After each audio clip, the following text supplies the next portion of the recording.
Alright. See now. We is live, people. We is live. Allahu Akbar. عفوا للتأخير. Alright, دعنا نبدأ. Let me just share this out there.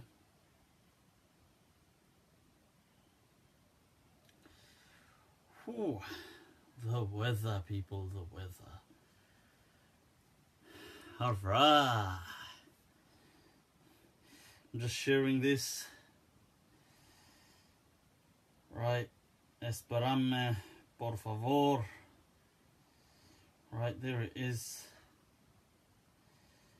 Alright, people. Click that share button. Get this out there, people. Alright.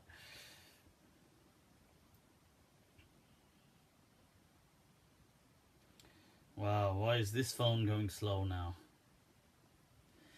Is this some kind of alright, it's almost done. Almost done, people. Alright. I'm just sharing this one moment. Come on, goddammit. See, this is the the frustration of our age when we when the phones don't respond.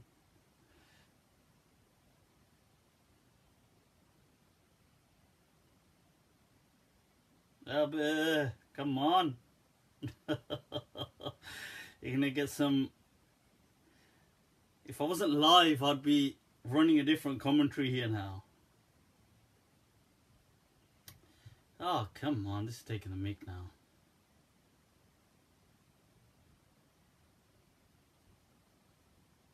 Ah, ya salam. That's better. That's better. That's better.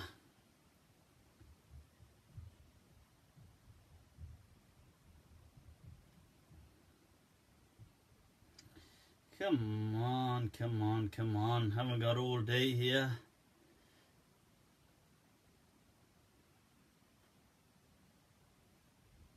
Wow, that's probably like the longest it's ever taken me to. Hopefully that's done. Right, so how are you all doing, people? How are you all doing? إن الحمد لله وكفاه والصلاة والسلام على رسوله المصطفى وعلى عباده الذين ارتضى ومن بهداهم اهتدى وبآثار أهل المدينة اقتفى وبعد فسلام الله على القوم أهلا وسهلا بكم مرحبا حنين Layth bienvenidos a todos بخير راغلي and people swagatam.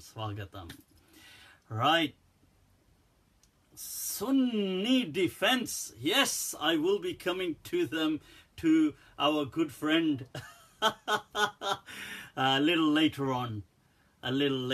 Let's begin, first of all, on a positive note, not beginning with Wahhabi haters and blasphemers. These people we come to afterwards. We need to first of all begin with the love. What's going down, people? What? Wow, so much has been going on. Let me just take a sip. Vah.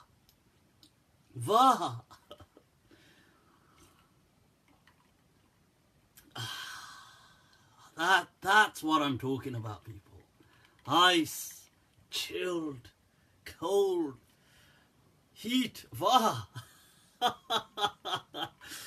पानी से प्यास ना बुझी तो मैं खाने की तरफ चल निकला वाह वाह वाह वाह वाह वाह वाह.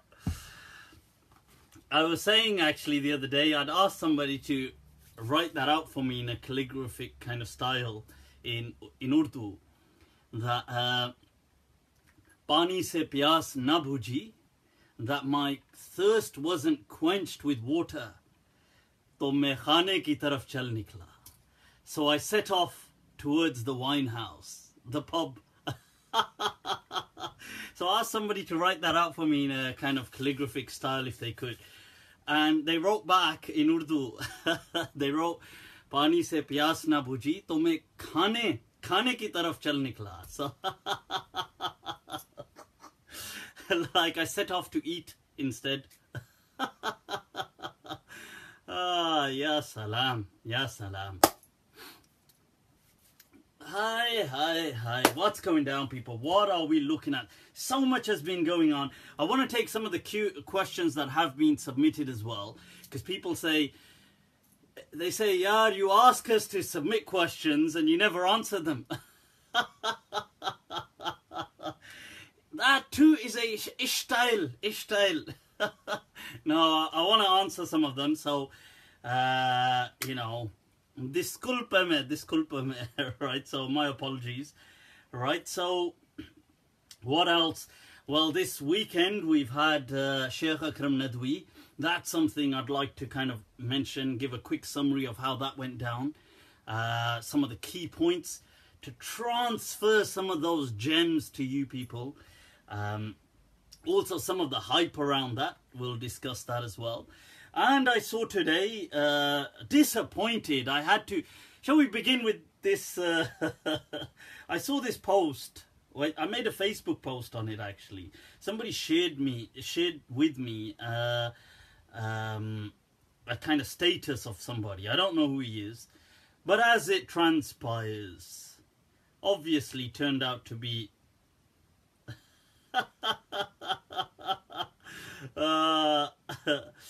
right, so it turns out to be somebody having a go on Facebook. From the UK by the name of Farouk ibn Qaisar or something, must be some fake name anyway, regardless, and somebody shared this with me and I had a read of it, and it said it was this person having a rant about football. Now, I myself do not watch football, right? I don't watch football. I just don't see any interest. For some reason, I just can't get interested in sport. So, but that aside, so this person's kind of having a go at England. Living in England, having a go at England. What is this? What? Now what to do? So let's take a look at Farouk ibn Qaisar. I love the Ibn, you know, the fake Arabs. I'm a fake Arab, you know, this one, I'm the Ibn. Acha. Right, so, forgive my crudity. Hey, rather. But anyone who says football is just a sport devoid of meaning is either a liar or a moron. A moron? Yes, a moron. It is clearly an indirect expression of an underlying reverence, right? Instinct suppressed by secular ideas, right? So that's what it is. So anybody who's into football, really, they're just brainwashed with the love of this world, and they've been conditioned that unite people on primitive bonds only to politically distract them from their miserable lives tainted by the ideological flaws in capitalism. Rather. Wait there, let's go on. To add any Muslim, one must add, quite prudently at this point, any Muslims who support England,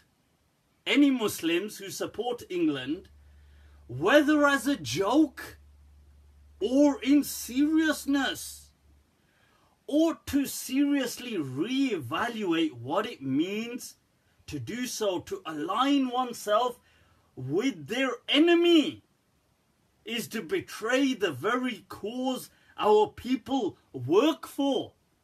our people? Huh? Which people? Last time I checked, Abu Bakr al-Baghdadi wasn't our people. Right? So, I don't know which one this fake Arab is referring to as our people. Your Honor, I do not know. Wait. Right, so, insofar as it is a nation whose record is scarred with our blood and demise, if anything, check this out, we pray England reaches the final and loses. So it's weak and cowardly people feel a greater sense of inadequacy, twisting the blade in their declining state. What on earth is this guy on about? What on earth is this idiot on about? This guy, the only thing, best case scenario, is that this guy is, he's kind of sectioned and he's undertaking psychiatric treatment. That's the best case scenario here. That this is somebody who's mentally unstable, but he managed to find his way to Facebook and make a post. Worst case scenario, Toba. We have the extremists on our hand. You know, the fake Arab. These kind of people, stay well away from them. Stay well away from these people. A cancer in the heart of the Ummah, and especially people in the West. Look, I don't even watch football. But, of course, may England win. Why not? It's where you live. You ought to love your land. You ought to be kind of proud. You ought to be, even if it means little to you, the sport, even if you're not into the sport, but still, unless you, I'm not saying you have to. You can support another group. You can support another team. There's nothing wrong with that. But to have an inherent hatred against the very land you live in. Ya salam. These people, what are they doing here? My simple message to them is, first of all, stop those benefits. Stop. Can they stop claiming? All of these, I bet you, all of them, claiming benefits. Claiming benefits is scum. I'm going to sound like some of these right-wing kind of fascists now. But it's true. I bet you that claiming benefits, yeah, and then going on, oh, our enemy. Our enemy. कोई खानदानी झगड़ा चल रहा है क्या? Is this what the hell is going on? Your dad, whoever you are, obviously must have come to this country for work. So behave. This is the kind of stuff that triggers hatred, racism. It triggers a divide, a dangerous divide, and a poison in the name of Islam. It triggers Islamophobia. So I saw that and I was disgusted. Honestly, I thought that, why don't you just get lost? Pack your bags and go. Ja Simran, ja. जी ले अपनी जिंदगी, जा, go to the land of milk and honey. Where is that, by the way? Pakistan.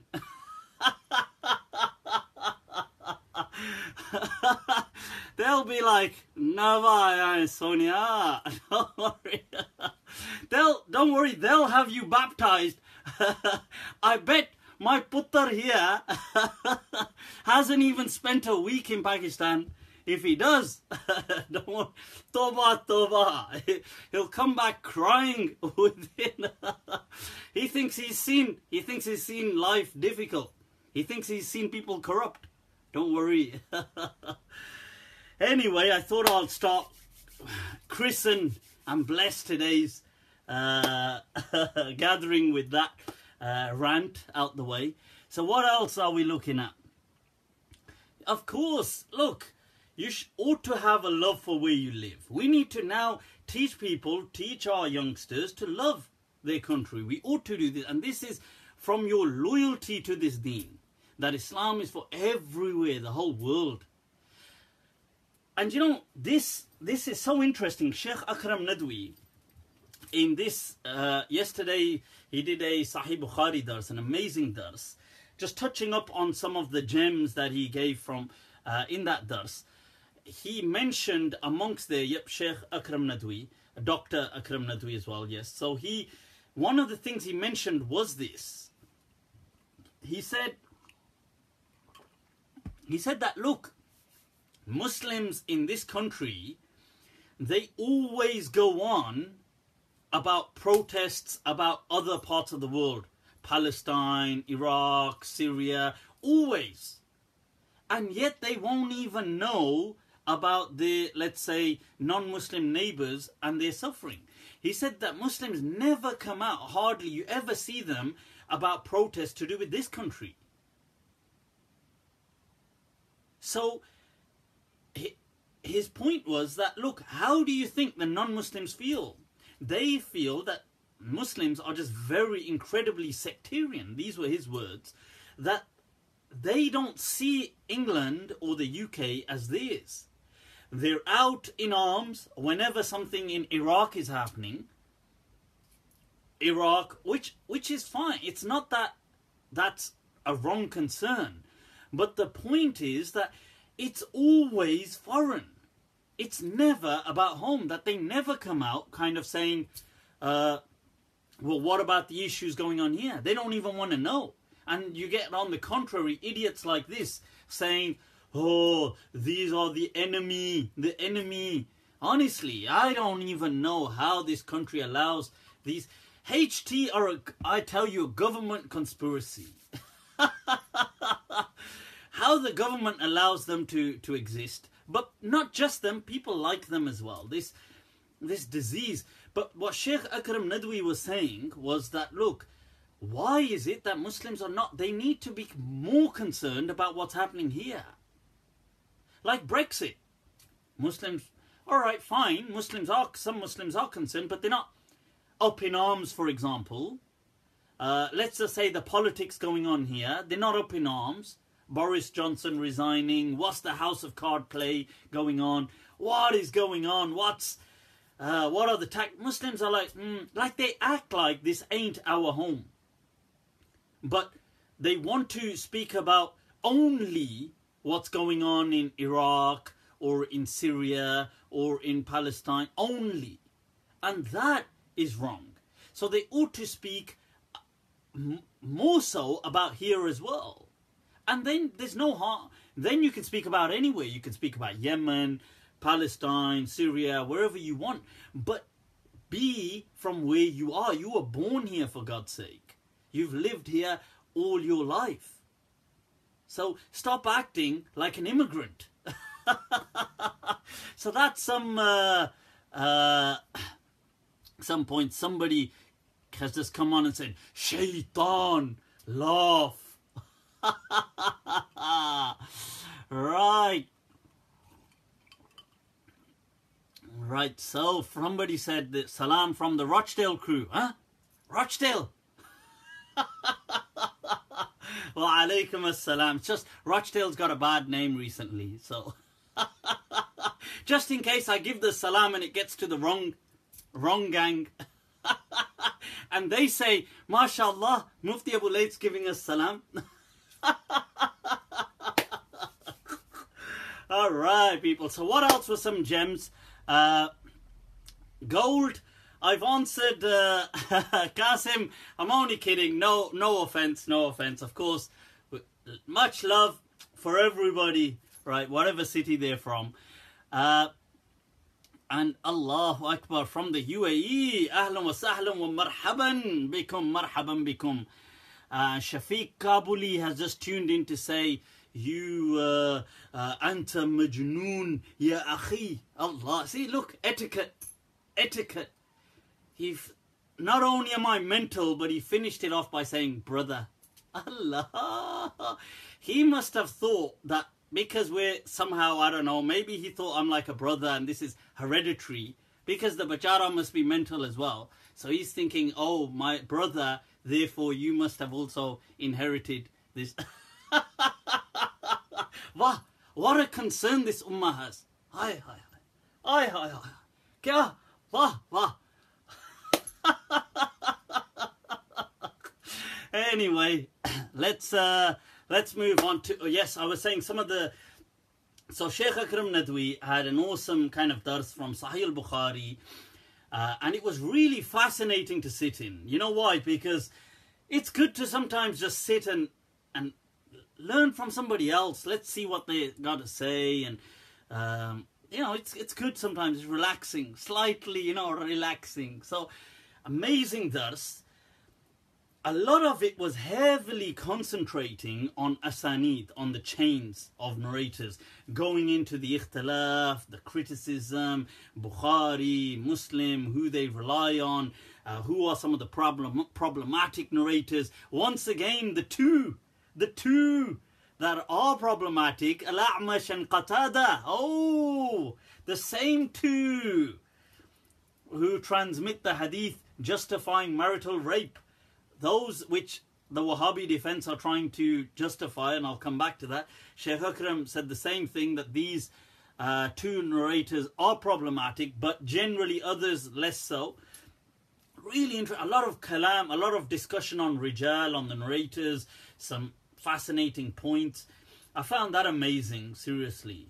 Another interesting thing was that I discussed with Sheikh Akram Nadwi as well, this whole understanding of, can we today prove Sahih Bukhari to be traced back to its author Imam Bukhari, alleged author Imam Bukhari. Fascinating discussion, and I have to say, and this is from the amazing kind of transparency of Sheikh Akram Nadwi, he said that this is indeed a fascinating challenge. He said that this is a challenge and it would require a lot of research. He definitely agreed that it is a substantial problem, that it's not a superficial matter. He agreed with that. I don't know if he obviously, you see, what is the outcome of saying something like this? My outcome of saying something like this, I think maybe he may agree with that. My outcome is that this means we ought to take whatever we read from Bukhari, stuff like this, with a pinch of salt, and we can take it, we can practice it, as long as these three factors, it doesn't go against reason, it doesn't clash with the major sources like the Quran and established Sunnah and through Fiqh, and it doesn't uproot an Islamic principle. So I think he would agree. That part I didn't really ask him. What I did do was have a long discussion on, can we prove this? Can we confidently say? Because the question is this, folks. Imagine we're not talking about Islam for a moment. Imagine we weren't speaking about Islam. Imagine we were speaking about Christianity or something else. In that case, we would be very critical of these things. We would say, wait a minute. So, for example, the oldest copy of Bukhari that we have that is complete is at least 200 years after the Imam. Now that's an issue. The only real transmitter of Bukhari that we have, his student Farabri, Muhammad ibn Yusuf al-Farabri, the problem with him is nobody from the science of hadith in his time seems to recognize him. His first recognition, and what I mean by recognition is to say that he's okay in hadith. Nobody certifies him or vouches for him till at least 200 years after him. So that's so many generations. So people in his time never validate him. So, and he's the only transmitter, and that's only part of the problem. So I go on, and obviously, and Sheikh Akram Nadwi agreed that these are substantial, these are true problems and issues that need to be kind of looked into. But that was amazing. Other than that, there was we discussed, I tried to live stream a certain section.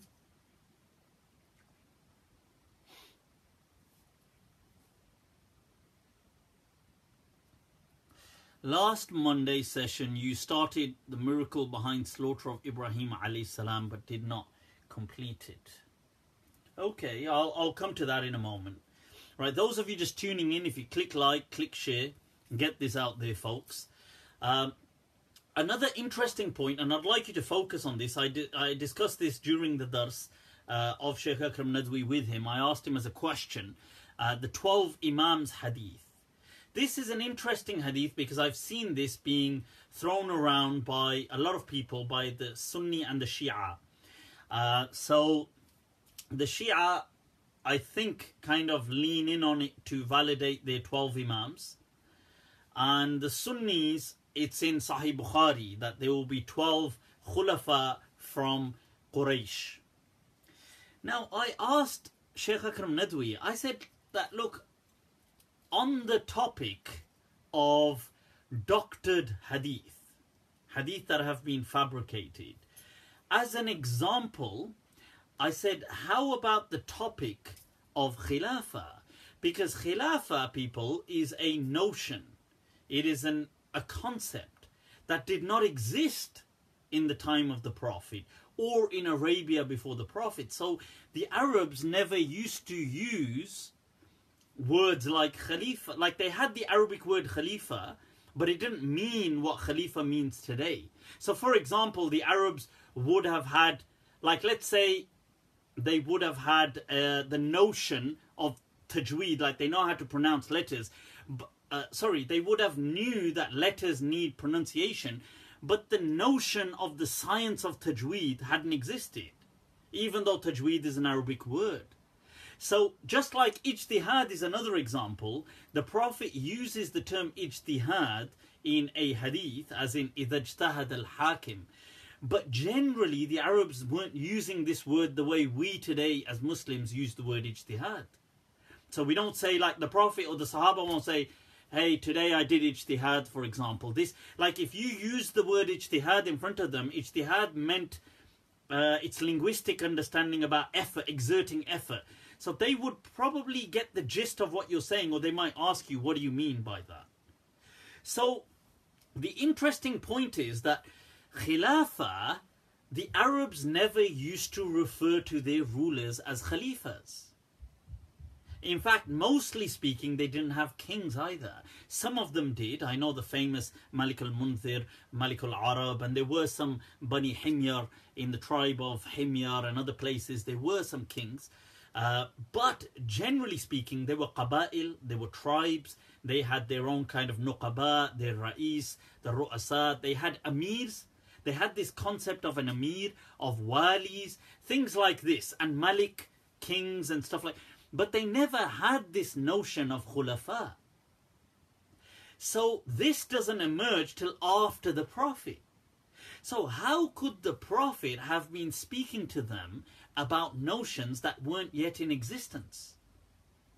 Like, how could the Prophet be saying to the people that, all right guys, there's going to be a Khilafah, then the Khilafah is going to go away, then there will be kingship, then the Khilafah will come back. And hence Ahmad Raisuni, Sheikh Ahmad Raisuni considered this hadith da'if. But as an example, other hadith, like this hadith in Bukhari, there will be 12 khulafa. Surely, what does that mean? Khulafa, like what are we talking about? People who come after in what? Because the Arabs never at the time had this notion. So this shows that this hadith is most likely doctored and made up, most likely perhaps during the reign of Bani Umayyah and up to, I would assume, probably the 12th Khalifa or the Caliph, most likely in his time. This would have been doctored, because this is what it's justifying. Because how could the Prophet be addressing them with notions and terminology that are not even in existence yet? One way out of this is you could say that this was done riwaya bil ma'na, as in the Prophet never said it like that, but he maybe said something like with this kind of meaning, and they retrospectively changed the words to fit that. That's probably the best case scenario, in which case, if the words have been changed, perhaps the meaning has been altered too. That's the best kind of angle that people could hold on to. But in generally speaking, this appears to have been doctored, because it doesn't make sense. Because even after the Prophet has passed away, Abu Bakr, when they say to Abu Bakr, what shall we call you? I know, why don't we call you Khalifa to Rasulullah, the person who came after Rasulullah, the messenger of God. But they ought to know this anyway. They ought to know, because the Prophet's been mentioning Khalifa, Khalifa, Khalifa, Khalifa all these times. So they ought to know that there's a concept called a Khalifa and a Caliph and Khilafah, and you're now the Caliph. Why were they, and when they were arguing to say, how should we have the leadership, why were they not using this word? When they were saying, I know, why don't you have an Amir from the Muhajirin and an Amir from the Ansar? Why weren't they saying, you have a Caliph, we have a Caliph? So all of these things are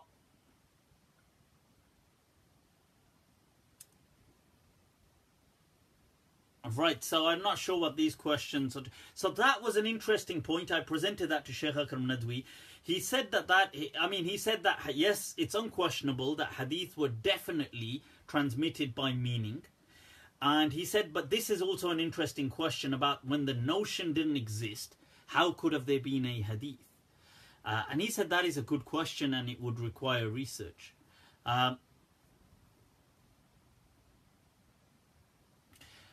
Right, okay, next question. Akhtar Hus has asked a very good question.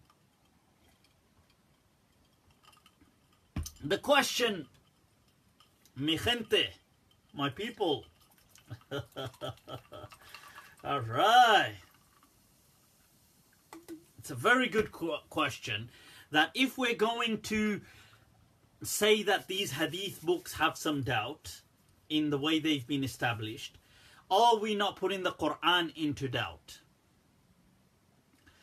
Right, okay, so that's a very good question, and we actually discussed this yesterday as well with Sheikh Akram Nadwi. And I said that it's really important that Muslims stop fabricating our past. Right, Muslims need to stop fabricating our history and trying to reverse engineer it. Right, they are doing a disservice.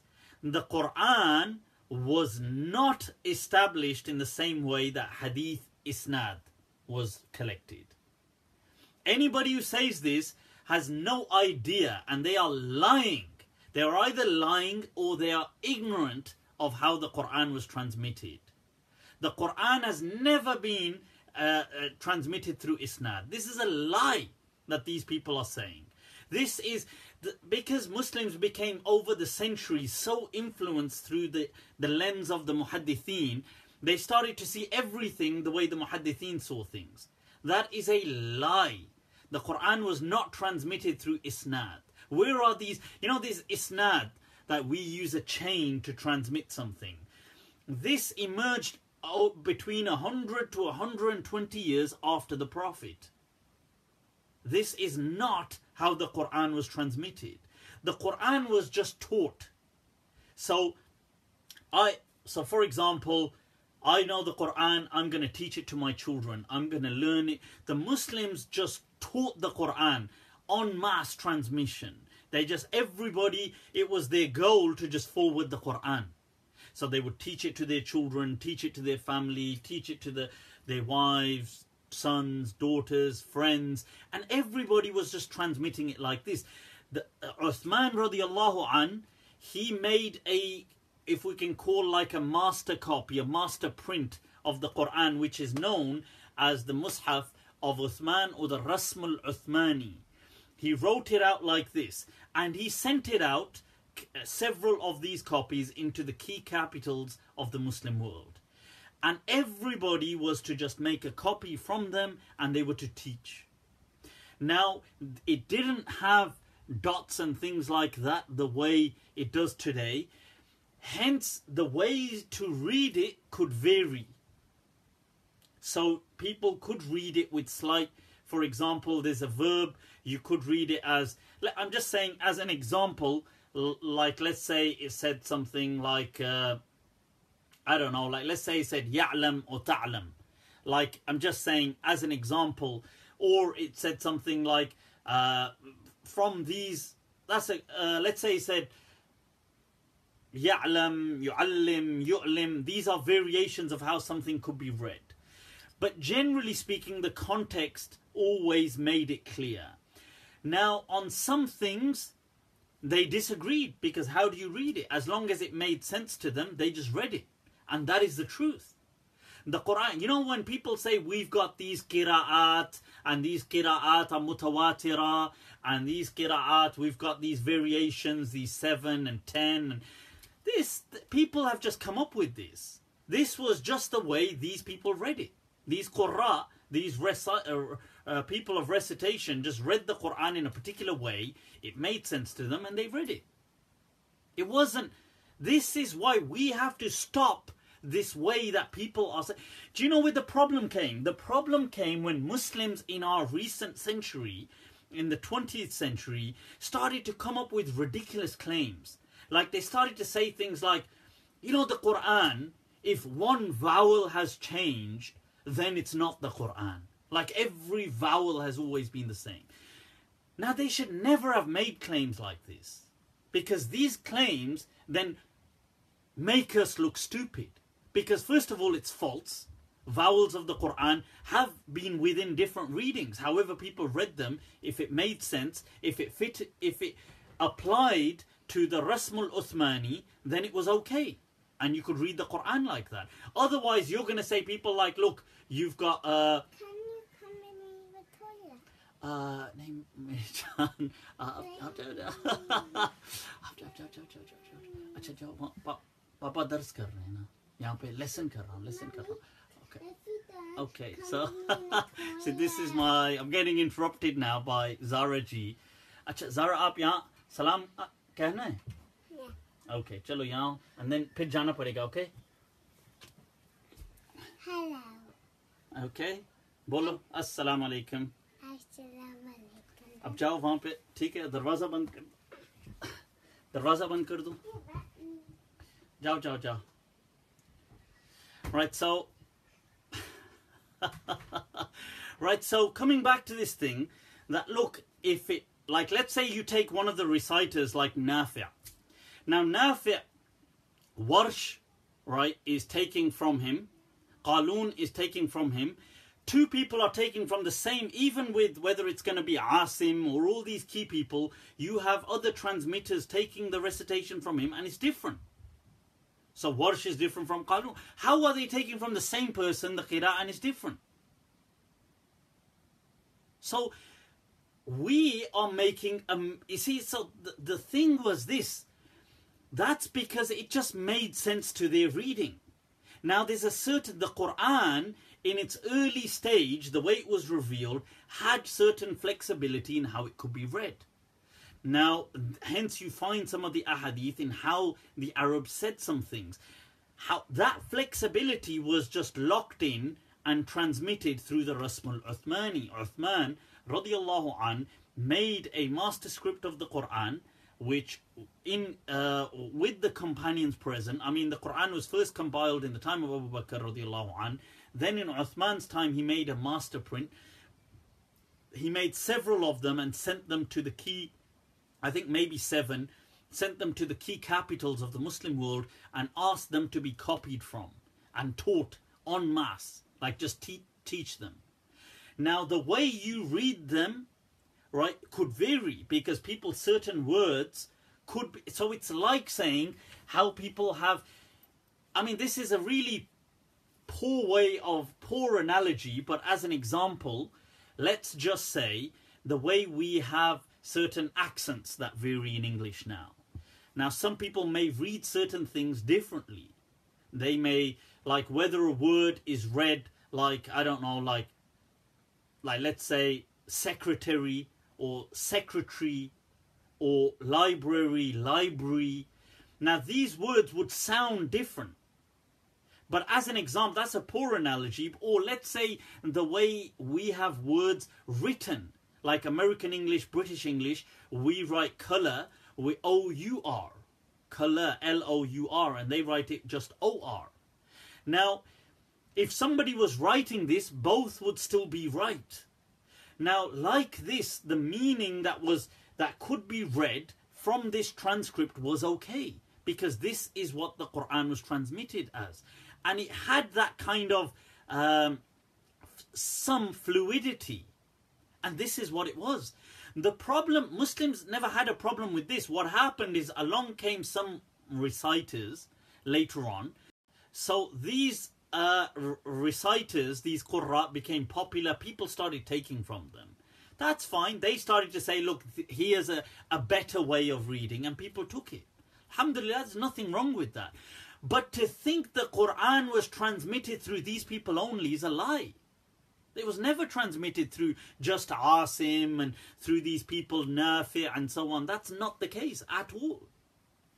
And then to say that these people, this is the mutawatir and this is this and this is this. People have just come up with this over the time and over the ages. And then in the last century, we've had people making claims like if one vowel of the Quran has never been changed. Now don't say stuff like that, because that's wrong. It has been moved up and down because it was allowed to. But when you make that claim, then it just takes a few ex-Muslims, a few atheists, a few Islamophobes to come along and to say, well, you know, you say no vowel has changed, and here the entire word has changed. Here the meaning has changed. Look, in this recitation, you're reading it very differently. In this one, you're reading it differently. So it has changed. So, and then Muslims are like, but the meaning does change in several words. Subtly. It does and can have subtle variations. But that was the nature of the Quran. It catered for that. It was never this constricted, rigid kind of thing that we think it is today. We think the Quran today is this locked in thing. It wasn't. Even its meaning was to open up for new generations in different ways. That was the kind of, if I can use the word, miraculous nature of the Quran. But people today, like, we've got locked into this thing of, oh, this is the Mus'haf. Find me where one vowel is different anywhere in the world.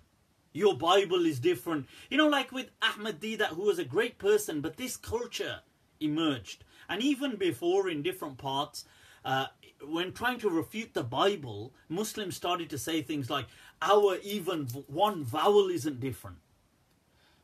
Ahlan wa sahlan, Imam Mark is in the house. Ahlan wa sahlan, Imam. All right, those of you that don't follow the Imam, please do. An amazing legend from America, from the States, into his fitness. And if you have any questions, reach out to him, inshallah. Right, so the question here, in what I'm trying to, the point in what I'm trying to say is the way the Quran was transmitted, it came with a certain amount of fluidity. That is how the Quran was. And that's just how it was. But I know some Muslims may struggle with that, but there's nothing wrong in that. The problem is when people present it in a very rigid manner, and then people like Orientalists or atheists or Islamophobes will catch them out. Okay, so then you'll have a problem. Okay, so I just wanted to clarify that. And Sheikh Akram said exactly the same thing yesterday. Sheikh Akram Nadwi.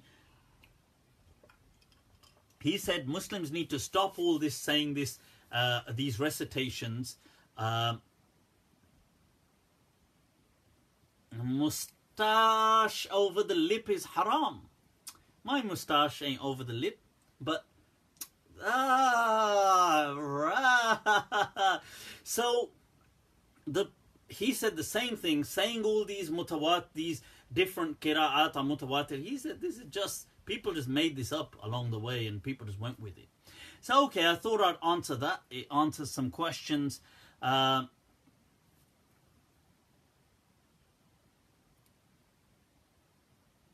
Yes, I mean, that does mean that there's subtle differences in the meaning of the Quran as well. That is true when you read it, if you read it in different ways. But that's what I'm trying to say, and this is what Abu Bakr ibn Arabi, the great Maliki, says as well, by the way, that this is what the Quran, the flexibility it came with, the fluidity. And he says, you know, this hadith of that the Quran was revealed on 7 letters, this is just a nonsensical hadith. It has no basis. That people just keep transmitting this. Okay, right, so, cool. Nails? Nails are fine. Right, so anyway, let's go through some of these questions. Those of you just tuning in, click like, click share, people. Somebody had asked me about the Ibrahim alayhi salam. Ibrahim alayhi salam, which one of his sons was slaughtered? This is interesting because I think we have nothing truly conclusive that tells us which son it was. Okay. So many Muslims believe, right, this Tsar Olaf who keeps saying, "Oi, fix your camera. How about we fix you instead?" And block you. So behave yourself before you get before you get blasted into oblivion, right? So now the coming back to what I was saying, Ibrahim alayhi salam, this sacrificing of his son, there's 2 points I want to take a look at. One, which son? And 2, I want to take a look at the actual sacrifice. Offering a sacrifice. What is this about? Okay, so these 2 things. First of all, which son was it? Now, there is a difference of opinion within Islam as well. This is not an agreed upon fact. Majority of the people seem to believe it was Ismail alayhi salam. And they use certain evidences, certain hadith to go with the Prophet saying things like, "I am the son of the two men who were almost sacrificed." And so these kind of things, and they use other narrations to imply and infer that it was Ismail alayhi salam. Other people felt it was Ishaq alayhi salam. Amongst them, they say it was Umar ibn al-Khattab radiyallahu an believed that. Sa'id ibn al-Musayyib, I believed that as well. Imam Malik, actually, believe it or not, believed that it was Ishaq and not Ismail. The great Maliki scholar from Muslim Spain, Qadi Abu Bakr ibn Arabi, the Don and legend, right, of Muslim Spain, he actually, right, he actually explains the whole difference. He's got a whole book on it called, I think it's called Al-Qawl Al-Sahih fi Tabyin Al-Dhabih. Something, I do have it here somewhere. And I went through, it's a good book, and he goes through all these differences of opinion and show, although Abu Bakr ibn Arabi himself goes with the understanding that it's Ismail in the end, but there is no conclusivity on this matter. I once sat in a lesson many years ago with a sheikh trying to say how the Jews have got it wrong, and it wasn't Ishaq, it was clearly Ismail. The truth is that's false. We don't have any conclusivity. Most Muslims, we tend to believe it was Ismail. Other Muslims believed it was Ishaq. They were great Muslims, people like Imam Malik, like Umar ibn al-Khattab radiyallahu an, Sa'id ibn al-Musayyib, great people of this ummah. So both opinions hold strength. Okay, so that's the first aspect. The second aspect is, what about sacrificing your son? Now, you see, when we read the Quran, it's interesting that Allah doesn't say He commanded Ibrahim alayhi salam to sacrifice his son. Okay, He doesn't say that. Ibrahim alayhi salam, Allah relates, as in narrates, that Ibrahim alayhi salam mentions to his son that he saw a dream, that inni ara fil manami anni adbahuk, that I saw a dream. It was a really strange dream in the dream I was sacrificing you. Now we know in old nations and old civilizations people had offerings and they did these kind of things as sacrificial rituals and things like this. Ibrahim alayhi salam does not say anywhere that Allah told me to do this, or Allah does not say anywhere He's telling Ibrahim alayhi salam to do this. Rather, Ibrahim alayhi salam is telling his son in his old age, he tells his son that, look, I saw in a dream that I'm sacrificing you. His son, who is young at the time, very young, is obviously a young boy, says to him that this is revelation and you should do it.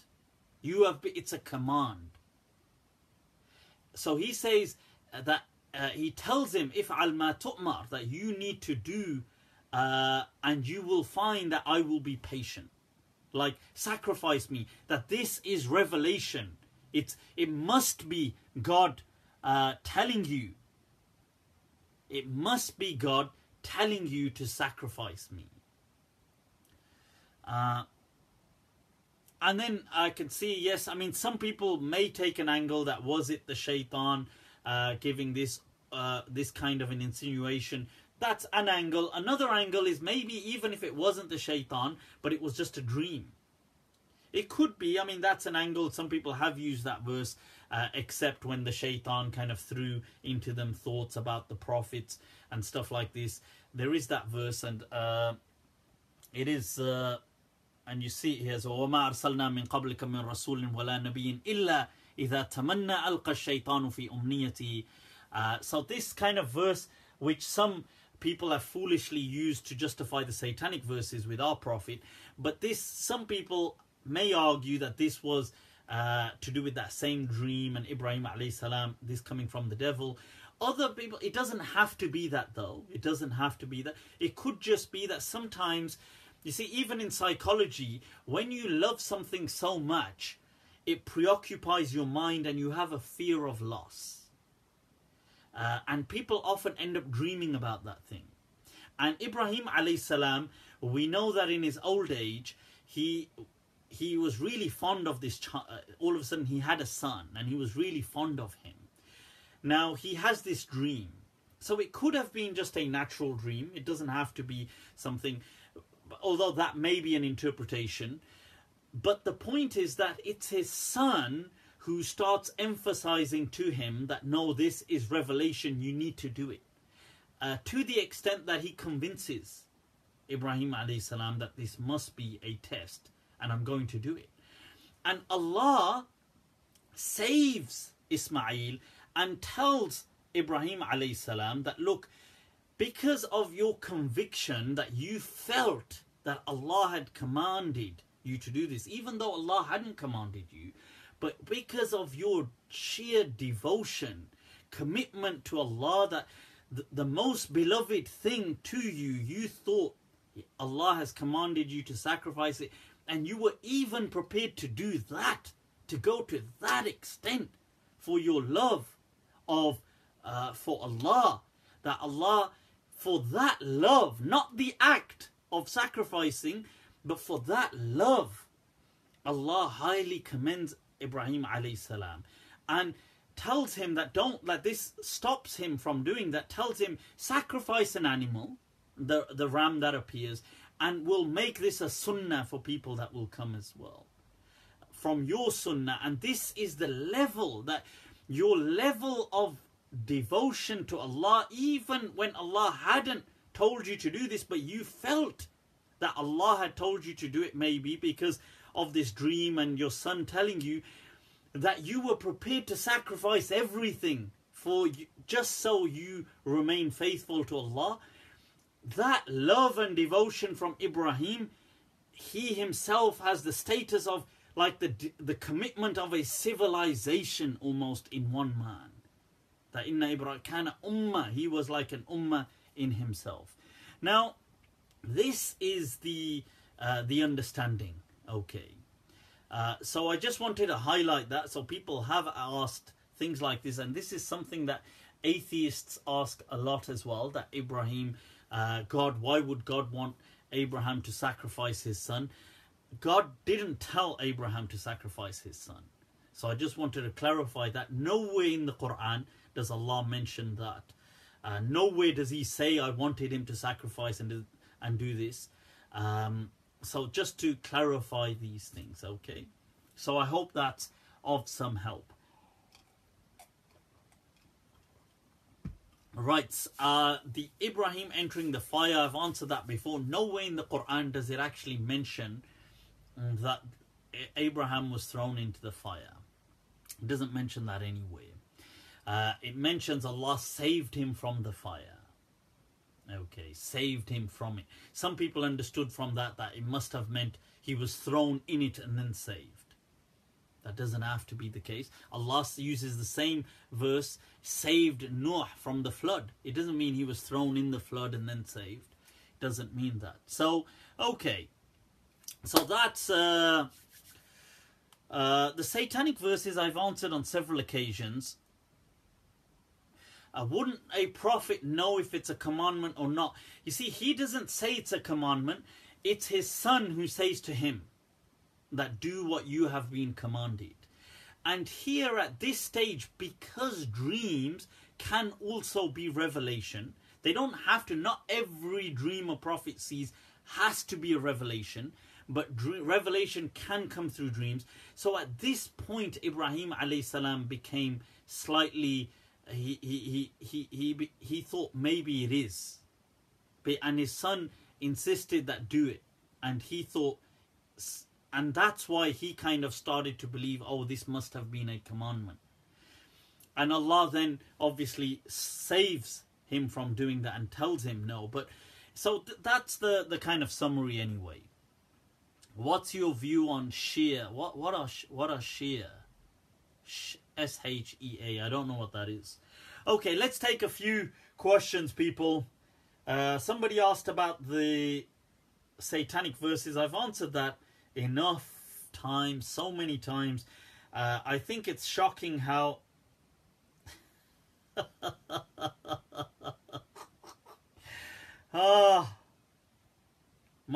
my mates and their sense of humor. Where would we be without our sense of humor in this world? It's coming home, people. It's coming home. Hell yeah, hell yeah. Right, so I'm going to bring up some of those questions that people have asked on Facebook. I want to first of all give a shout out to Indra. Shukran, muchas gracias. I don't have it with me, but Indra, for your gift, you sent a gift. Much love, much appreciated. Right, and so I just wanted to give that shout out before I forget. All the way from Indonesia. Look at that. Look where this voice reaches. Now that is the connection that in itself is a blessing from Allah, people. This connection, a global connection. Indra Gandhi? No, not Indra Gandhi. Indra, our good friend, is. I'm going to. I don't want to misquote his surname, so I'll have to read it out.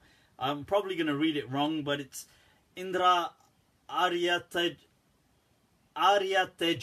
I believe. So, shukran, akhana, brother, much love for that once again.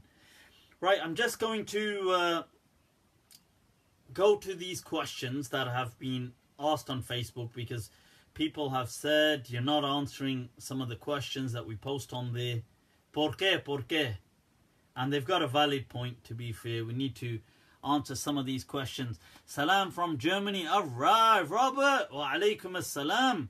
I have a dream. Well, let's just hope it's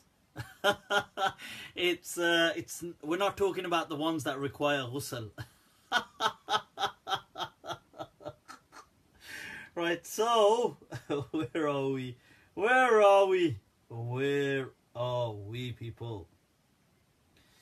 Oh no, this is the other article. Come on, let me get into this. I'm trying to get to the questions. For some reason, Alright, I'm there, people, I'm there. Right, so here are some of the questions. Just going to go through some of these. Can you please... This is from John Rambo. From Rambo. Oh. Right, can you please touch on the issue of post-mortem? Look at subconscious. Touch post-mortem. Ye kya ho raha hai yaar? What is happening this? Does it cause pain to the soul, which many scholars have mentioned? Of course it doesn't. When a person is dead, they are dead, people. They are dead. Imam Zia is in the house. Ahlan wa sahlan. Imam Zia, people, those of you not following Imam Zia of the States, originally from a Brit over in the States, do follow him. Amazing Imam with great character. Right, so, next question. When is your video in response to Sheikh Asrar going to be released regarding Isa alayhi salam? The video is going to be a full day's course, maybe at the end of this month. You know, it was just one thing after another. Then there was Ramadan, and then Ramadan just kind of... And then, so after that, now we're thinking maybe when it's holidays and it's going to be a full day's course. And it's not just to Sheikh Asrar, it's for anybody and everybody. It's for the whole... we had this whole kind of trolling... this whole gang of trolls, right, from some of them, this hardcore Deobandi cultists, right, it's for them and anybody else as well. It's going to be for everybody, right, so, inshallah. But it was good. I thought, let everybody say everything. I thought, let them empty their hearts out. And then I will come to kind of bring those souls back to life. Where did sectarianism arise from? Surely Islam is about unity rather than separation. Absolutely, Abid. You've hit the nail on the head. It is about unity. Right. Chico Choco says, can you please clarify your controversial views? How they make sense when almost 99.99%, not even 99%, how much? 99.99%. Chico Choco has been doing some analyses and doing some statistics, weighing up, quantifying all of the ulama worldwide, as though the ulama just all hang out in one, I don't know, like shisha lounge or something. Are you guys the ulama? Yep, that's us. And how does the statistic do 0.00 or 0.01%? How does that happen? Anyway, the scholars disagree with you, and such views disagree with you. Chico Choco, what a name. No intent for misrepresentation. Please correct me if I misrepresented you. My name is Chico Choco. The question one, stories in the Quran are nothing more but just some irrelevant stories. Look at this. When have I said that? That's a great way, isn't it, of saying, what is this view of yours? Well, first of all, I've never said that, so okay. Two, the shaitan is not real, it's just an imagination. So I've not said that either. So okay, Chico Choco. Right, ciao, ciao. Ciao, Bella, ciao, Bella, ciao, ciao, ciao. That's it. So, this is, I've not said any of those things. What I have said is that somebody has asked, does the shaitan have to be a figure per se, like a person-like figure, or could it be things like these insinuations within us? It could be. That's an interpretation I've said. I don't know how the shaitan actually is. It seems like Chico Choco seems to know the shaitan.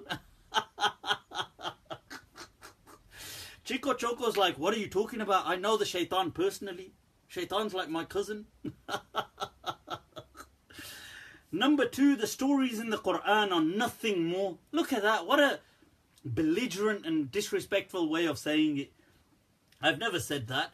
I've said that the stories in the Quran, the way to captivate people, human beings, is always through stories. And the Quran also brings stories. It brings narratives. They have great lessons in them. I've always said they have great lessons in them. But what they were never about was trying to get caught up in the science of them. So Allah wasn't trying to, when He teaches you the story of Musa alayhi salam, He's not trying to teach you, for example, how geography works or how geology works or how are illusions conducted, or He's not trying to teach you that. He's trying to teach you the narrative of Musa alayhi salam, and you can extract this lesson of that right overcoming wrong, of having patience, forbearance, of fighting for what is right, of justice, of struggle.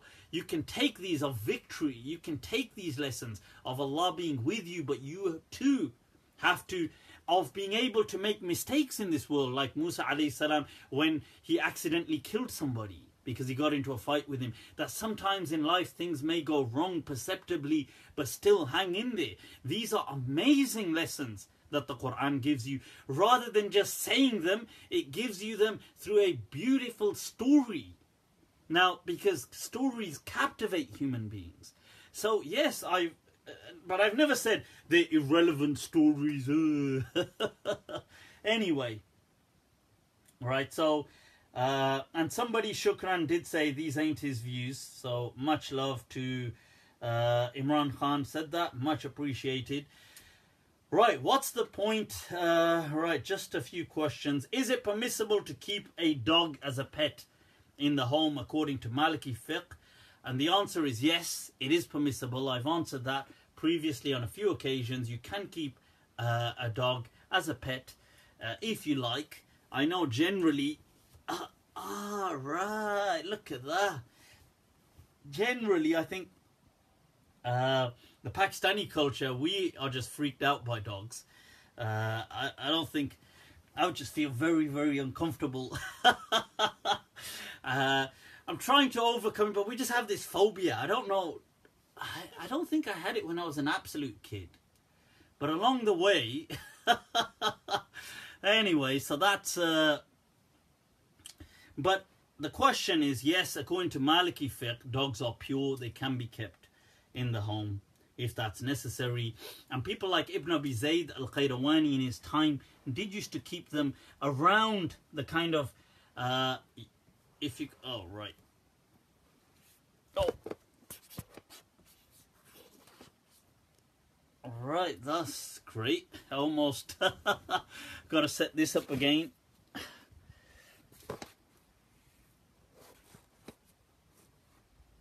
All right, so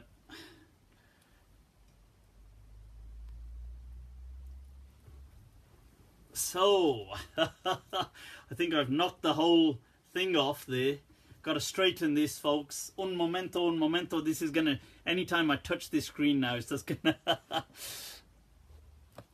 What it is this desk that I've got isn't the... I got to change this.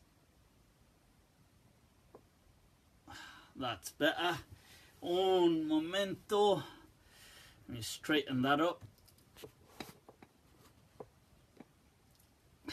Right, so as I was saying, next question coming to, I take it's yes, so Ibn Abi Zayd al-Qayrawani, I think that's kind of knocked off. It's Ibn Abi Zayd al-Qayrawani. He does highlight these points. Yes. All right, people, look at that close up. All right. That's what we're talking about. That's what we are talking about, folks. So straightening that. Alright. Now, Ibn Abi Zayd al-Qayrawani, who's a great Maliki legend, he does say in his time he used to keep a dog in the front kind of, I don't know what, like a front garden, I suppose, like a courtyard of his house. And when he was asked, he said that the companions, if they lived, or the Salaf lived in our day and age, they would have kept lions, let alone dogs. So yes, so that's absolutely fine. You can do that. You can do that, people. Right, so As-salam. My question is regarding the menstrual cycle and women not being able to pray. My understanding is the Quran does not prohibit, does not mention anything about praying being for women who are not on their menstrual cycle, but rather is mentioned in some hadith. Fair to say this has been influenced. The Quran does mention that having intercourse during menstruation is forbidden, but not mention anything about Salah. Right, okay, so what is this ruling? Right, okay, so this thing about menstruation, I've mentioned this before, that this is more so a kind of, it's like it's a dispensation, okay? It's a dispensation that Islam has given to women on their menstrual cycle. It's allowed for them to not have to necessarily pray. They don't have to pray. That is really, if anything, just seen as a kind of, it is, in certain hadith, these rukhas are described as a sadaqah, a charity from Allah to humans, like to, in this case, women, or in other cases, whatever the dispensation, whether it's a traveler, an ill person. And the Prophet said, Inna Allah tasaddaqa alaykum, Allah has given you a charity, faqbalu sadaqata. Okay, so accept his charity. So that's what it is. In terms of the women being impure, that's not true. Okay, so that is not true that women are impure, or that they have to be treated as though they're impure and things like this. That is definitely not the case. Okay, so you know, people have this understanding that is inherited through culture. So people have kind of inherited this thing of women are, they become impure when they're on their menstrual cycle or things like this. That is not true at all. Okay, so just to kind of clarify that's a very cultural kind of practice. But other than that, the praying part is something which really is just a dispensation for them. They don't, so they can recite the Quran, as Imam Malik said. They can do things like that. Okay. Right, so, right, now, where are we? Jesus never went to sleep. Right, the Jesus thing we'll answer much later on, inshallah, when we'll get to that. Cool, so what are we looking at? Some other questions. Where are we getting to? Is the... Try to rearrange my camera. What's my camera doing, man? It should be hopefully okay. Alright. Somebody said books to the ceiling. Look at that. To the ceiling they are, folks. To the ceiling. That's what I'm talking about. Right, so books are all the way to the ceiling.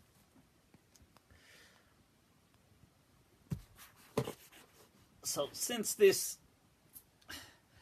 it is, I don't know, oh, right, trying to trap this. It is, I think it's because when it dropped, for some reason, it kind of just knocked it off balance the way, so I don't know what's gone wrong with my iPad. Unless I do something like one moment. Alright, we's back. People, we's back. So hopefully that should be, I'm hoping that's okay. Yeah, for some reason it's just that it doesn't seem to be picking up any of, even though there's tons of light here, but still.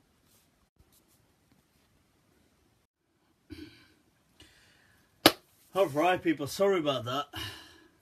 It's back up and running. Just gonna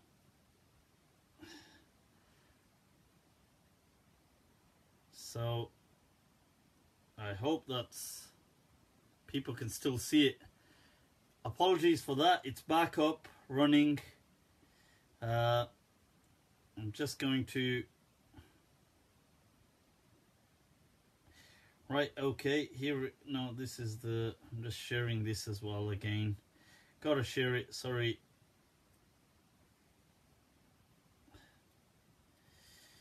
Can. Alright. So, I don't know what it is. This is an iPad Pro. It shouldn't really be playing up like this, but it does. Maybe I need to update to the latest. Right.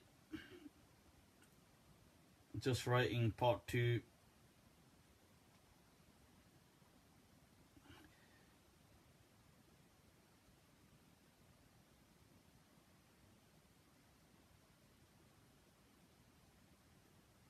Okay, that's done. Right, folks. Those of you just tuning in, click like, click share, people. Apologies for the turbulence that we've had to undergo there. Right, so some people have asked me to respond to, Sunni defense. Right, so I'm going to give a slight summary and then just respond to them and then move back to some of the questions we've got here. Just to summarize, Sunni defense, or Wahhabi defense as they are back again. Our good old friend Baba Fariduddin Gangu Teli is back. Those of you who tuned in previously and saw my refutations of him, well, Gangu Teli is now back. That's Fariduddin, Baba Fariduddin Gangu Teli of Wahhabi defense. And some people said, look, in your previous refutations, trying to defend him, they said that, look, you know, how dare you say these things about them? They never really ever said anything disrespectful or blasphemous against the Prophet. And that's not true. And they said that you need to justify this kind of claim that you said. And I'll play. Look, the first thing that they actually said, this was their first refutation against me. Right, so he's basically rejecting listen. Evidence that emphasizes the human nature of the Prophet. I mean, what's wrong with the Prophet ﷺ getting sick and getting sexually impotent? Really, is that like a criteria for him being a prophet? That he's, you know, sexually active and sexually... This was the Sunni defense first refutation against me. That what's wrong with the Prophet being sexually impotent? That is it a criteria of his prophethood that he has to be sexually active? This is the ridiculous, blasphemous, Wahhabi, Najdi kind of attitude that we're dealing with. So you can already see, so that's not, you know, when somebody said to me that, oh, you know, you said this about these people and they've never said anything like that. Yeah. That's not true. So he mentioned, you know, the hadith about Musa running around naked so people could see his testicles, you know, hadith Sihr al-Nabi. And you know what he said is that the Prophet, he said, you know, you guys believe that the Prophet was so incapable that a Jew put black magic on him. I mean, which is and then he has this other one as well where he's saying there that he's attacking, like he's criticizing, that I'm criticizing these hadith that in Bukhari that the Prophet Moses ran around naked so people can see his testicles, and they're defending, like they're saying, like, what's his problem criticizing that, like. And then they go on to say, and this is on YouTube. This is their thing on YouTube. It isn't even my thing. this is the kind of ridiculous, blasphemous kind of Wahhabi defense that they are, that, and they then coming and attacking. Obviously they were gonna attack people like me. So this guy, one of the key people amongst them, Farid, who I referred to in one of our previous sessions as Baba Fariduddin Gangu Teli. So Gangu Teli Saab, our Bahrainian person is back now. And look, I want to make something clear. Gangu Teli Sahib, Sayyid Gangu Teli. نعم. لو سمحت, if you can انتبه لو سمحت, right? If you could just pay attention, right? Instead of going on about me being a jahil, me not knowing this, me not knowing this, even though first of all those criticisms are refuted because they do a cut and paste job. They're just stupid. Him trying to say, oh, look, a slip of the word here. Oh, he said, oh, he doesn't know. Oh, he's a jahil. He's a jahil. He must be an antichrist. Must be a dajjal. Shut up. Stop running away. This same topic that he's trying to defend, marital rape, he's trying to say that the Prophet said that a woman has no right to refuse sex to a husband. This hadith only comes down predominantly, the chains I've quoted come down through A'mash, through Qatada, Mudallisin. Stop running away with this nonsense. Bring me one Sahih hadith. One Sahih hadith that cannot be criticized. One. Stop this.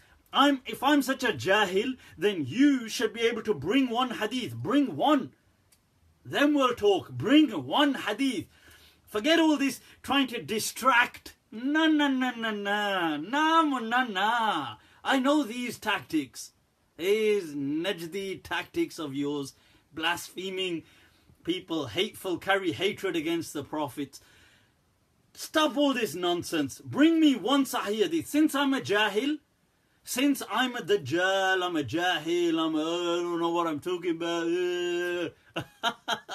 Bring me one hadith about this that justifies this rape from the Prophet, that cannot be criticized. I will rip and show you where that hadith carries weakness and ilal. Bring me one. Do not run away from this question. Do not change the topic. Bring one hadith. One hadith. And if you need help, go to your ulama of Najd. Get them together, compile them, gather them together and tell them to help you bring one hadith that justifies this marital rape, going back to the Prophet, that cannot be criticized. Then we can speak. Bring one. Since I'm going on about me being a jahil, whether I'm a jahil or not is irrelevant. This kind of blasphemy is not attributed to our Prophet sallallahu alaihi wasallam. You bring me one hadith that cannot be criticized. The chain I'm talking about. Show me one hadith. Stop trying to change the discussion, change the topic. Oh, he doesn't know Sulaiman al-A'mash. I use his name, Sulaiman al-A'mash. And the point I was making there was actually about Shu'bah. And yes, if trying to distract this topic by saying, by pausing a video, my point in that clip, he brings this clip and saying, oh, he doesn't know who Sulaiman. My point in that was simply to say, because Shu'bah is somebody who claims tadlis is haram. He claims tadlis is haram. People might say, oh, Shu'bah is in this chain, so this ought to be okay. But the person transmitting from him is problematic. That was the point, which he conveniently pauses, by the way. Forget all of this. Forget. I'm a dajjal, a jahil. I don't know this. Anybody who studied usul al-hadith, mustalah al-hadith for 1 week knows more than Mufti Abu Layth. Well, fine. Bring one hadith. One hadith. No. One hadith. One. Don't change the topic. Don't run away. It's murawagatul kilab. Like this. Don't dodge. Like go round and round like these dogs do. Right? That's an Arabic ibara. Don't do that. Bring one hadith. Okay? Don't distract. इधर उधर की ना बात कर ये बता के काफिला क्यों लुटा मुझे रहज़नों से गिला नहीं तेरी रहबरी का सवाल है. Don't tell me about this or that or whatever. You explain how this caravan got robbed. Huh? It's not about the thieves or the robbers or the bandits. How are you a leader of this caravan? That is what the poet says. So, idhar udhar ki na baat kar, ye bata ke kafila kyun lota. You bring me one hadith and then we'll talk. And if you've got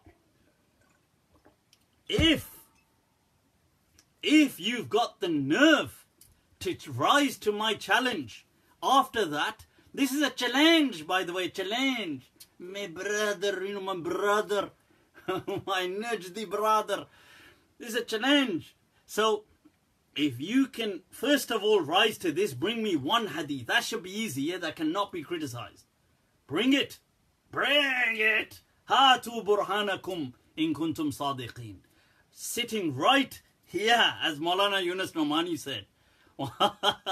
Amazing person, may Allah have mercy on his soul. A munazir from Pakistan said, either they are sitting right here. Yehi bete huye hain. Not going in. You bring one hadith. And then rise to my second challenge. Prove to me that Sahih Bukhari can be traced back to its author. Prove it. This one above your pay grade, my friend. This one, you and all, you can gather the whole of Wahhabidom and put it together. And bechare, unki bhi hawa nikal jayegi. This one big challenge, this one big problem, you know. Gangu Teli, fi big problem. It's a big problem, you know. So I'm waiting. So first, bring me a Sahih Hadith. Secondly, prove to me. How can you prove to me, beyond reasonable doubt, Sahih Bukhari going back to its author, but go back to Imam Bukhari? Can you prove it? Can you prove it? Hell no, you can't. What manuscripts are you going to prove it from? Sultaniya? Based on the Uniniya? Oh, the Sultaniya, which is, people, for your information, which based a lot of what it did on the Uniniya of, you've got Shihabuddin al-Unini, al-Ba'li al-Hanbali, from the 700 Hijri, 8th century, he passes away. But we don't have a manuscript even of the Uniniya. We have a far'un from it. Somebody who copied it from him. Did he make a mistake? Is that what we're going by? And then the Uniniya, which disagrees with the others, riwayat, and what is he going through? Al-Hamawi? Is he disagreeing with Mustamli? Is disagreeing with the other riwayat of Sarakhsi? Is disagreeing with... And Farabri, what about Farabri? I mean, why did nobody consider him reliable in hadith up until hundreds of years after him? This one, big problem. Why does Mustamli say that Farabri had a copy of Bukhari which was incomplete? And he had parts of it were musawwada, were incomplete, and we used to move them around, which was endorsed by Abul Walid al-Baji and Qastalani. Es muy interesante. And what does Abul Walid al-Baji say? Abul Walid al-Baji says that it's interesting. Mustamli says, كان عنده أصل ننتسخ منه. He had one copy we all used to copy from, and yet they all got it different. And then the interesting case of Saghani, Oh, you naughty. You may say. Saghani is another person who comes hundreds of years after, who claims to have the actual copy of Rabri. Wah, Saghani. Saghani was born in Lahore. He was actually. Saghani was a Hanafi scholar born in Lahore. And he claimed to have found an actual copy hundreds of years after Farabri, by the way. Nobody else has seen this copy. He claims it. Obviously, Lahore, eh? He goes, Wah, I found an actual copy. And then his copy has Gharaib, which none of the other copies of Bukhari have. Wah, Saghani, wah. And so where is this one big problem, you know? Where is this? What? How do we prove this one? You know, how do we prove this one? So I still eagerly await. So these are challenges, first of all, to the Wahhabi defense team. And then by extension to anybody who wants to place Sahih Bukhari as a god and to make Allah and His Messenger revolve around Sahih Bukhari, they need to prove this actually belongs to Imam Bukhari to start off with. Because see, what they didn't tell you is they told you from Imam Bukhari to the Prophet. What they didn't tell you is how this book then comes to us. Because all of the transmitters of Bukhari's, their copies seem to disappear. Ooh, mystery. Ooh. One person remains, Farabri, who seems to be unknown by his contemporaries. But 200 years later, somebody says, what a guy. Somebody 200 years later, Abu Sa'ad al-Sam'ani says, this Farabri great. But before him, no news. We don't know, you know, who this Farabri is. We know who, but nobody vouching for him. So this one, big problem. And then the copies that go throughout the world all disagree with themselves. Hadith missing, hadith less, patched together. We've got cut and paste job going on. How many hands are copying? We've got no idea. His own Farabri student saying, by the way, his copy was incomplete. We used to move things around in it. We used to place chapter headings. All this nonsense about Bukhari's fiqh is in his chapter headings. Mustamli says we used to make the chapter. Wah.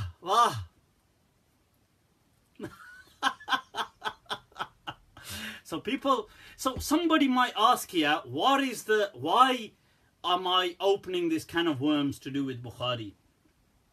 And this isn't just Bukhari, the other books as well, by the way, Sahih Muslim, and these have problems as well, because the Sahih Muslim is based on the Istanbul transcript, which has its own problems. But right now we want to focus on Bukhari, because the reason I'm doing this is to show we need to return to the methodology that was taught to us by Imam Malik.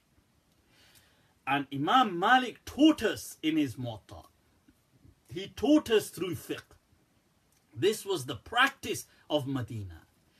He taught us that we will never be sound in this deen until we learn to accept and reject hadith. So you must accept some and you must reject some. This is the way, this is the balanced path of this ummah. Imam Malik places hadith in his Muwatta and says, we don't accept this hadith. Imam Malik himself says, if you start accepting every one after one, or these isolated narrations, he says the entire deen will be snatched from you. This is the teaching of Imam Malik. The other interesting thing is that the deen was already preserved through fiqh. How you practice Islam was already preserved. And is this an attempt? Somebody may say, well, why don't we just get rid of all of hadith? The question is, hadith contain a lot of useful detail that add color to this deen. And they are important. And we know through corroboration that not all hadith are false. We know that because they corroborate through independent sources and they fit in with the Quranic teachings, with the principles of Islam. So if hadith come to us and the hadith are about simply about rules and things like this, or how to practice Islam, if they do not go against reason, as Ibn al-Jawzi and all these scholars before us in hadith had said, Ibn Hazm, that they do not clash with reason, they do not go against the Quran, they do not go against the clear sources that have been transmitted, the corroborated sunnah that has come through, like the amal of Ahlul Madina in Imam Malik, or that has been preserved through fiqh or through corroborated hadith, and they do not uproot a principle of Islam, then they have no problem. Okay? They have no problem. Otherwise, it is a problem, and we need to take them with a pinch of salt. Okay? Because some of these some of these hadith insult Islam, and they cannot be authentic. So somebody saying reason is subjective. Of course, being a human being is subjective. It doesn't stop you being a human being, does it? You know, like, is that not subjective, being a human being? Well, there is something known as intersubjectivity. Watch my whole lecture on reason. Okay. About gold and silver. First of all, I'm not wearing a chain of gold. This is silver, but I do not believe gold to be haram for men. Neither do I believe silk to be haram. I have a video, I have a clip on YouTube, please watch that. I go into much more detail showing the great scholars like Imam Shawkani, Ibn Daqiq al-Eid, all these people demonstrating how several companions of the Prophet, right till their very death, they wore gold. And I don't actually personally wear gold, just because I just prefer silver, but I don't actually believe it haram. Believe it to be haram, forbidden. I believe it to be discouraged, that's all. Right, so now, I wanted to go through a quick hadith, people, to show. Somebody had asked a question, and I wanted to. It's a hadith from Sahih Bukhari. We're going to take a look at. And this is in line, it's a quick hadith analysis we're going to do. And this is in line with the understanding of hadith which are problematic. They are in Bukhari. They're in other books as well. So this one can be found in the Musnad of Ahmad. And there's narrations in Sahih Muslim, parts of it. But I'm going to just focus on Bukhari just because we don't have too much time. And to show that there are hadith that are problematic that have crept in. And these are hadith which insult Islam. Okay, so we need to be really careful about some of these. And that is, there's a hadith, let's take a look at this one. There's a hadith in Bukhari under Ahadith al-Anbiya, under the Ahadith of the Prophets in Sahih Bukhari. And it mentions, look, it's from Bishr ibn Muhammad, from Abdullah ibn Mubarak, قال أخبرنا معمر عن همام عن أبي هريرة, that the Messenger of Allah sallallahu alayhi wasallam said, لولا بنو إسرائيل لم يخنز اللحم ولولا حواء لم تخن أنثى زوجها. This is once again a blasphemous hadith because it's misrepresenting nonsense to the Prophet sallallahu alayhi wasallam. So it's saying that if it wasn't for the children of Israel, food would never go foul, would never go off. Like food would always just remain, like basically if you left some meat here, and it mentions here meat specifically. In another riwayah it does say ta'am. In this particular riwayah it says meat. So if you left meat there, it would never go off. It would just always stay sound, healthy, and ripe the way it is. But food only gets bacteria, and these things only happen because the Banu Israel, the Israelites, disobeyed God. That is ridiculous. Okay, that is insulting our Prophet to say things like this that he did not say. Okay, and then it goes on to say that walola Hawa, if it wasn't for Hawa, all right, Hawa here is obviously Hawa doesn't come in the Quran, but Hawa is Eve. the wife, if we want to use the term wife, or of Adam alayhi salam, although it may be most likely that Adam most likely would have probably had multiple kind of partners and things like this. That's the only commonsensical way that that he could populate such a such an offspring through one woman. It's incredibly unlikely that the globe would be populated like that, right? So, but that's a different discussion. But Lola Hawa, if it wasn't for Eve, lam takhun untha zawjaha, no woman would ever betray her husband. Now listen to that. That is utterly unacceptable. That is misattributing just misogyny to the Prophet sallallahu alaihi wasallam, when he didn't say. This is clearly, this kind of language is clearly from biblical talk at best.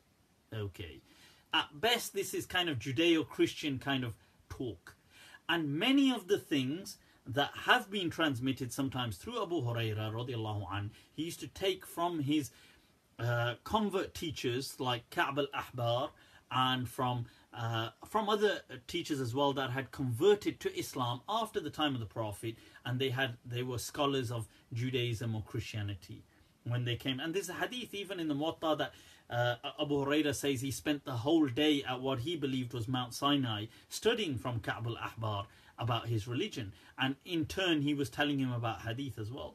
So sometimes it may come from Abu Hurairah radiallahu anh, sometimes it may come from people from them, that they mix things up as well. So sometimes they may think Abu Hurairah is saying it, that the Prophet said this, but he didn't say that. Sometimes it may come from the people that's transmitting it from them, these mistakes. So first of all, this hadith contains two not only factual errors, but what are causes to ridicule religion. That, oh, if it wasn't for the Israelites, food would never go off. Like food would always remain sound. That's not how bacteria works. That's not how nature works, okay? Nature is not a result of the Israelites. Okay. Secondly, it says Lola Hawa, if it wasn't for Eve, right? That no wife or woman would betray her husband. This is nonsense, because first of all, this is trying to act like, well, women have inherited this from Eve somehow, that Eve was this temptress, this kind of seductive, evil woman who betrayed Adam. This is a very Christian narrative, a Judeo-Christian narrative. Secondly, it's trying to act, this hadith is portraying that women are the culprits in society who betray men. And that's, if we're going to be honest, because it's talking here, commonly speaking, it's actually men who more often than not are betraying women.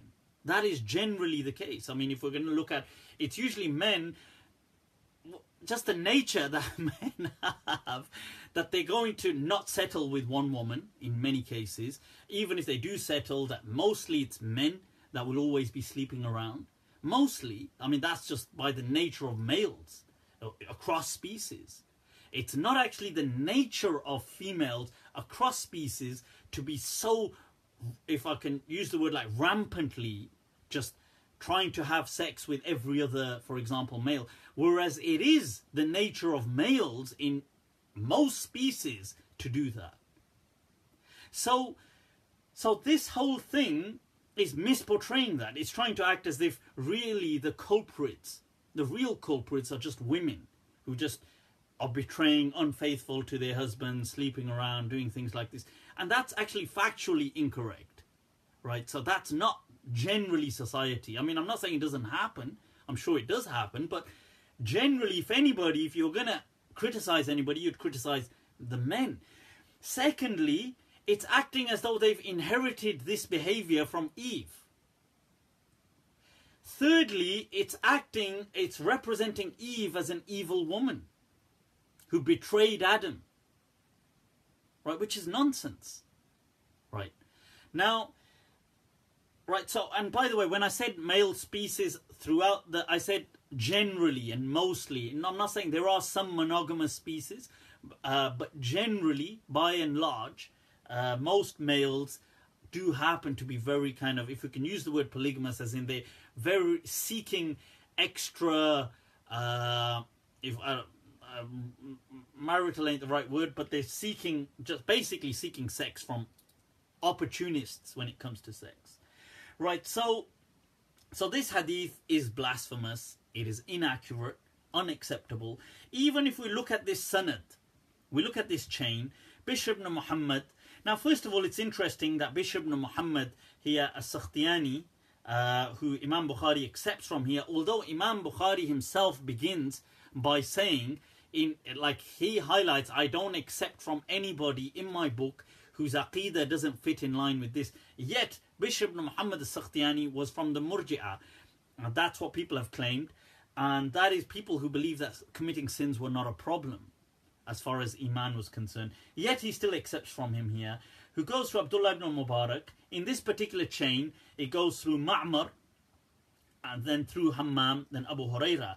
Now, Hammam, it has been criticized, although he's generally a reliable person, but he's been criticized. He brings the hadith in Abu Dawood to do with the ring and the Prophet having to take it off when he goes to the toilet and things like this. And people criticize. Abu Dawood said that this is from the wahm, a mistake of Hammam making mistakes. Bayhaqi does iqrar of that, accepts, acknowledges that, and other people try to refute them, but he makes mistakes.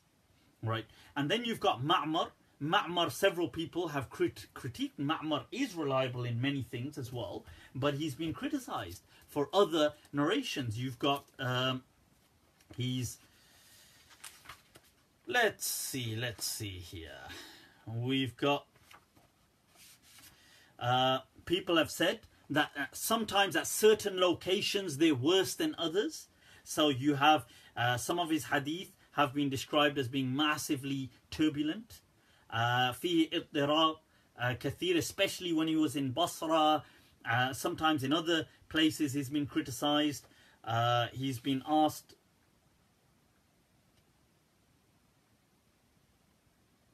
so they mention Imam Ahmad saying in the riwayah of his son Salih that Ma'mar أخطأ بالبصرة في أسانيد, in his certain asanid he makes mistakes.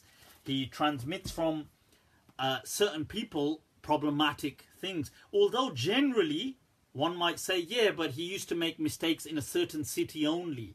That doesn't make sense. First of all, you know, when people have been known to be problematic, you have to be just. You have to stop being kind of very naive, and you have to think, well, you know, that you have to take some of the things with a pinch of salt. I'm just going to, un momento, just open this up as well.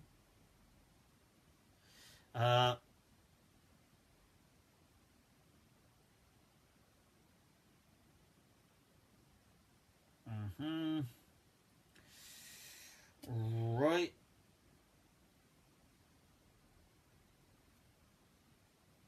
Right, so some of the people Ma'mar has also been criticized for. His hadith from Thabit have been heavily criticized, although some people supported that, but yet look, Thabit, a known transmitter. Asim ibn Abi Najud, once again, he's been heavily criticized for hadith from these people. Now that just goes to show this person has some issues with him. The next person in, right, so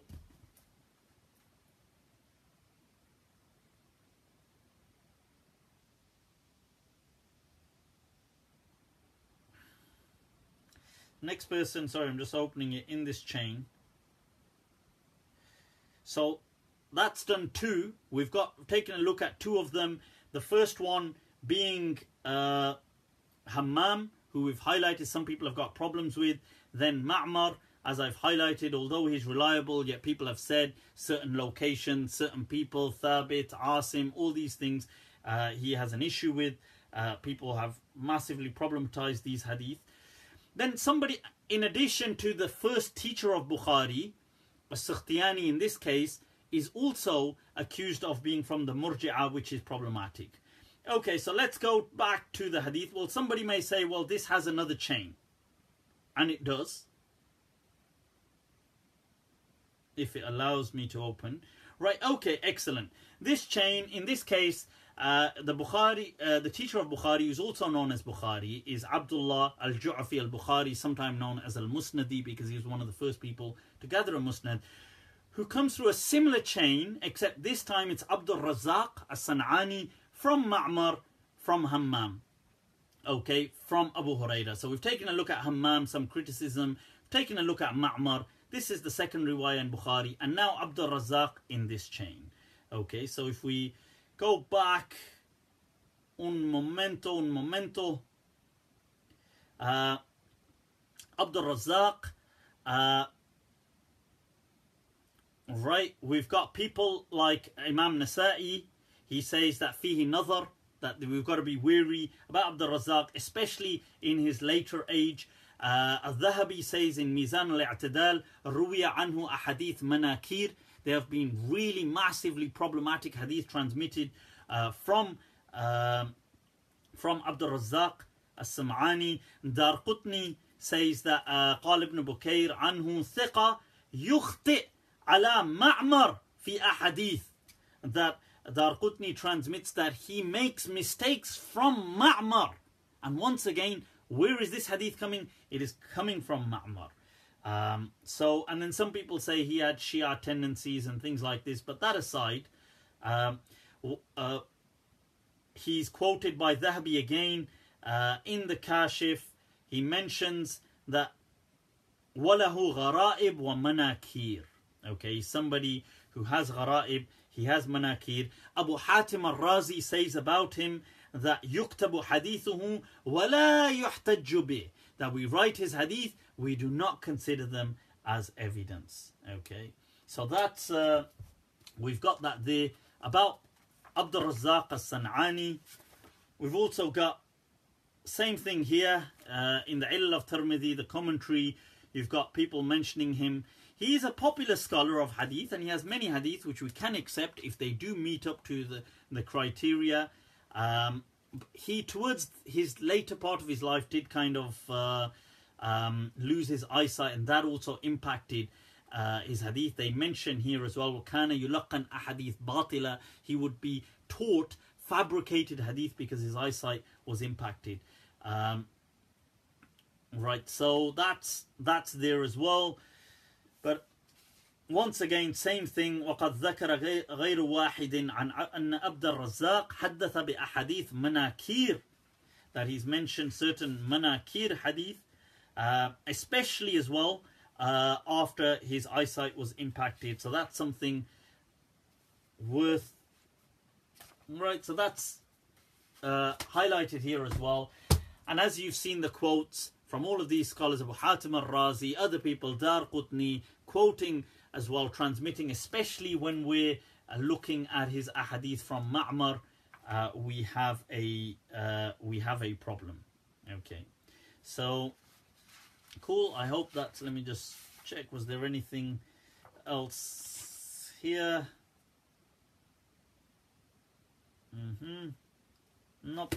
That's okay, I've included the others. So the point is that you've got two chains here in Sahih Bukhari, both problematic. The content of the hadith is heavily problematic as well. It goes against the teachings of the Quran, which teaches, first of all, the Quran teaches equality, that Allah taught you, that we do not inherit. The Quran says, لا تزر وازرة وزر أخرى, that we do not inherit sins from people. We do not inherit this betrayal. This doesn't work like that. Allah teaches you in the Quran that food is a gift from Allah. He teaches you things like it comes from the earth. Do you not see how food is brought forth and this happens and that happens? This is the part of nature. Allah mentions وَلَن تَجِدَ لِسُنَّةِ اللَّهِ تَبْدِيلًا. It goes against the Quran. It goes against the general understanding of the sources in this deen, like the established sunan, like that women are just the counterparts, the equal counterparts of men. They're exactly the same. Our fitrah is the same. Okay, it goes against the established principles of Islam. That people should not be kind of shamed for just ancestry. And we don't have collective group guilt, like all women are culprits because Eve betrayed Adam. We do not believe Eve betrayed Adam. It's a very Judeo-Christian thing. So it goes against all of these things, and the Asanid have problems, whether you want to look at Muhammad ibn Bashar as suspect, or whether you want to see Hammam as some people having critiqued him, Abu Dawood or and Bayhaqi, or whether you want to see Ma'mar, who's been more critiqued than Hammam, and then Abdul Razzaq in the other chain, who's been criticized even more than all of them, or whether you want to see that as Abu Hurairah radiallahu an, here, was this a teaching from the Judeo-Christian sources that he got and people mistakenly passed it on as Islamic teachings? Either way, this is a hadith which insults Islam, and it is utterly unacceptable. It is blasphemous. Right, so I hope that's been of some help, people. I think we should kind of wrap this up. If there's any quick rapid round questions, maybe I'll take a few. Why was Adam sent to earth as a prophet if there was no other people? There were other people, as in hominins and things like that. I believe they must have been for Adam to emerge, and he wasn't sent, he was from earth. However, can you explain the parting of the sea for Moses? I will explain that in much detail, inshallah, in another episode. Neanderthals, of course, not only Neanderthals, the entire genus of hominins that have existed, including Homo sapiens that were pre-cognitive revolution. Right, so what else? Where do we get the raka'ats of the Quran? Raka'ats of the Quran are, the raka'ats of Salah are not in the Quran, and that's fine. This is an inherited practice from the Prophet. We inherit it through the Sunnah, the collective Sunnah, which was documented in Fiqh, by the way. Fiqh was documented much before Hadith was documented, because people, as soon as Islam was there, people wanted to know how to pray and get about doing things. They didn't need ijazah to learn how to pray. So you have to remember these things, okay? So fiqh is always an amazing source to document the Sunnah. And yes, so the raka'at of Salah are there. Makruh to eat fish with dairy. That's a fabricated hadith. Of course, I mean, the Prophet never generally used to eat fish because Arabia is a desert, so you don't get much fish there. But it's definitely not makruh, no. Is it true if one eats or drinks anything haram, their dua or salah is not accepted for 40 days? No, that's not true. Can I translate the word Islam as safetiness?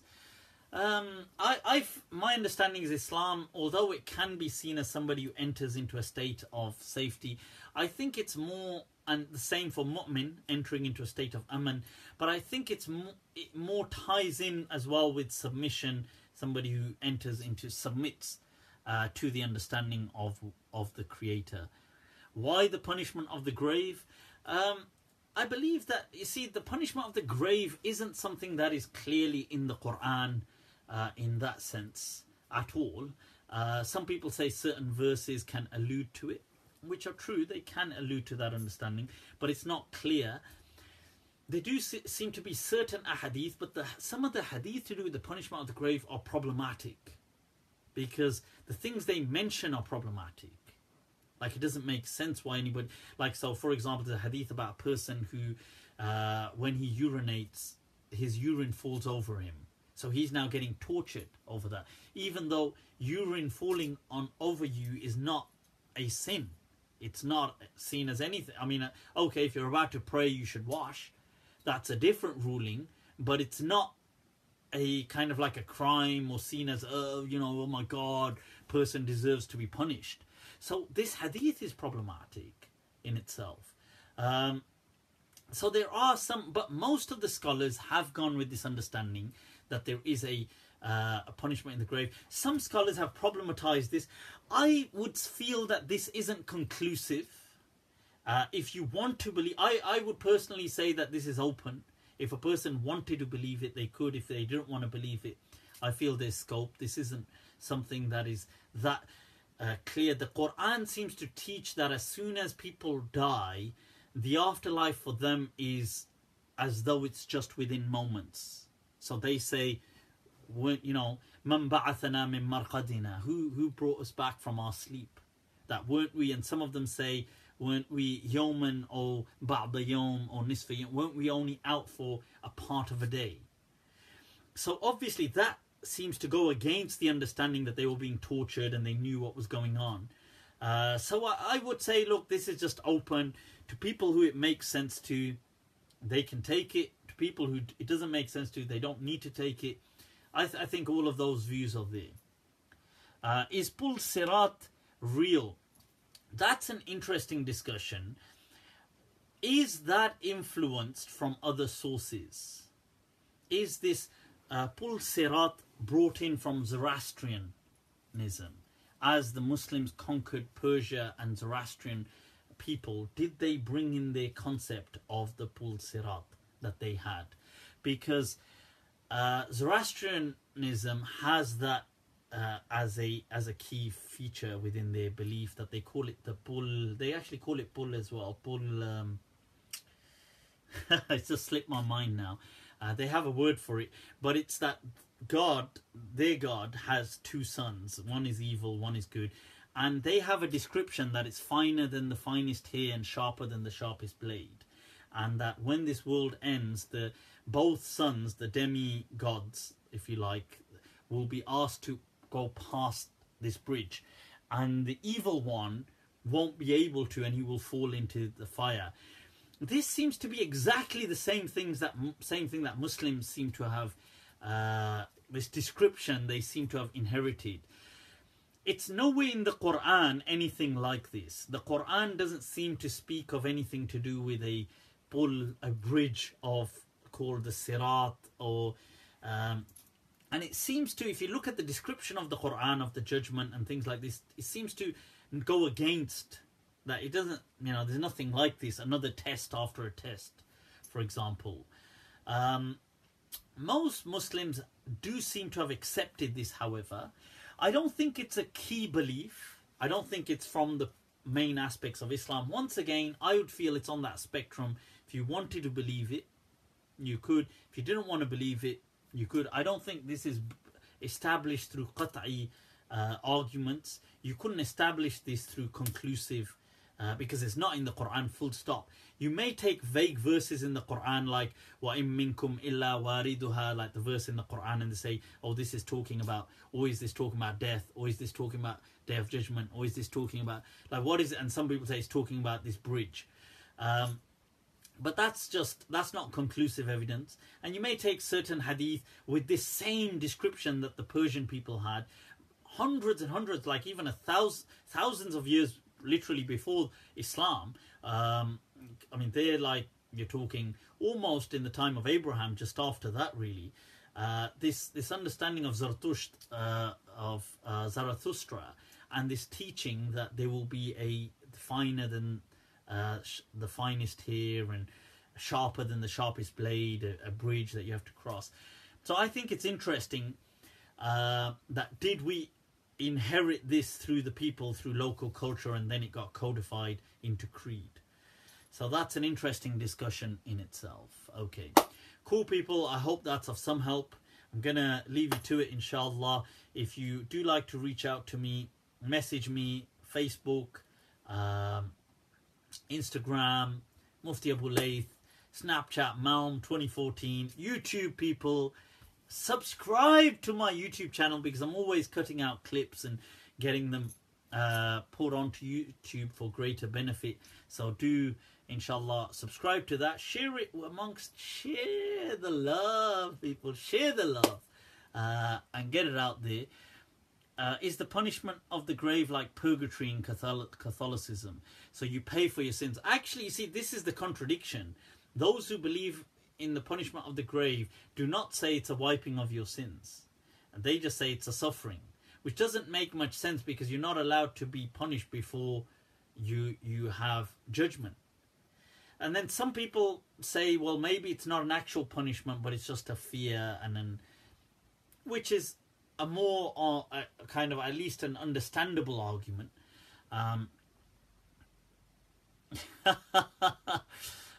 Your part 6 of the Yaqub Chod, huh? Yaqub? What kind of a surname is that?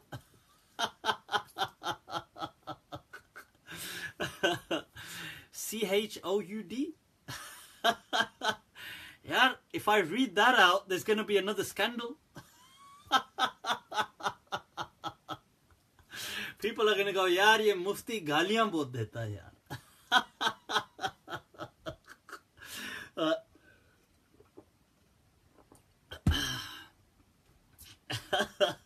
Well, if I do, I do.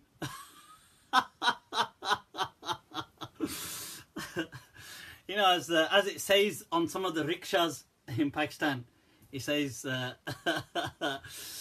"Himmat hai to paas kar." Like if you either overtake me, ya bardasht kar, or just handle it, deal with it. That's all. So.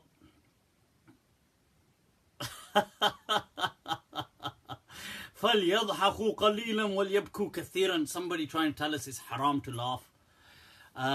No, that verse was talking about a specific... You see, this is it. When people misuse the Quran to control other people because they can't take other people being happy. So whenever people do this, what we ought to do is, in response to that, is to laugh. Right? Because first of all, you're trying to distort the word of God, because that's not what the Quran is speaking about. The Quran, they is speaking about those people and the akhirah and the afterlife. And it's not even, and speaking about the loss. And it's not speaking about in life general, you should be miserable, you should cry, you should go around crying. What's the point of that? What kind of a God just wants you to go around crying? That would be crazy. I'd be very emotional. I think you're worshipping. I don't think it's God you're worshipping. I think you've got hold of some of those Bollywood directors by mistake. So some of the emotional ones.